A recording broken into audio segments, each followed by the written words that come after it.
আসসালামু আলাইকুম দর্শক, আমার সামনে দেখতে পাচ্ছেন সারি সারি বিশাল খড়ের গাদা। ধান মাড়াই করার পর ধান গাছের যে উশিষ্টটা থাকে সেটা হচ্ছে এই খড়, এবং যেটা বিভিন্ন কাজে ব্যবহার করা, বিশেষ করে গরুর খাদ্য হিসেবে। তো এমন এখানে অনেকগুলো বিশাল বিশাল খড়ের গাদা রয়েছে,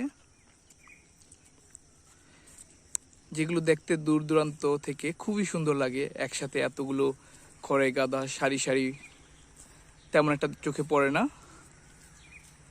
এই জায়গাটি হচ্ছে মুন্সিগঞ্জের শ্রীনগর উপজেলার সিংপাড়া গ্রামে। দেখতে পাচ্ছেন এক খুবই গ্রাম বাংলার যে চিরাচরিত যে চিত্র, ধান নবান্নের পর বা ধান উঠানোর পরে খড়গুলোকে গোখাদ্য হিসাবে, গরুর খাবার হিসাবে রেখে দেওয়া হয়। কৃষকরা এভাবে, এটাকে পালা বলে, খড়ের পালা, এভাবে রেখে দেওয়া হয়। কিন্তু এই কৃষক না, উনি একজন বিশিষ্ট ব্যক্তি যার অনেক জমি রয়েছে এবং প্রচুর ধান চাষ করে থাকেন। তিনি এই খড়গুলোকে তার জায়গার মধ্যে সারি সারিভাবে পালা দিয়ে রেখে দিয়েছেন, এবং এগুলো জানতে পারলাম যে এগুলো বিক্রি করার জন্য, কারণ তার কোনো এগুলো খাওয়ার মতো গরুর ফার্ম বা অন্য কোনো কিছু না থাকায় সে এগুলো বিক্রি করে দিবে।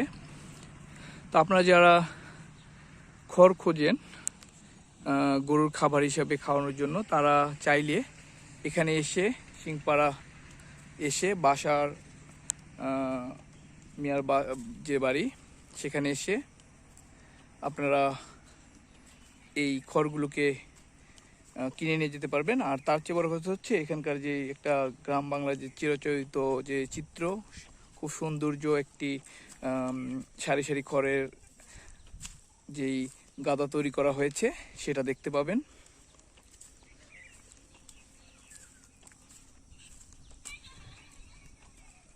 খুবই চমৎকার একটি চিত্র। সাধারণত এগুলো একসাথে এতগুলো দেখা হয়তো বা পাওয়া যায় না কোথাও।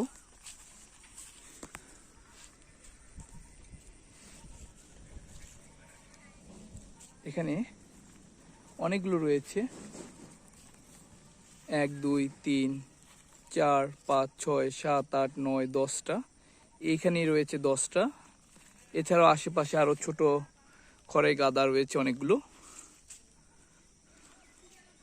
ভিডিওটি ভালো লাগলে শেয়ার করবেন, লাইক কমেন্টস করবেন, আর এটি ফলো দিয়ে সঙ্গে থাকবেন। ধন্যবাদ।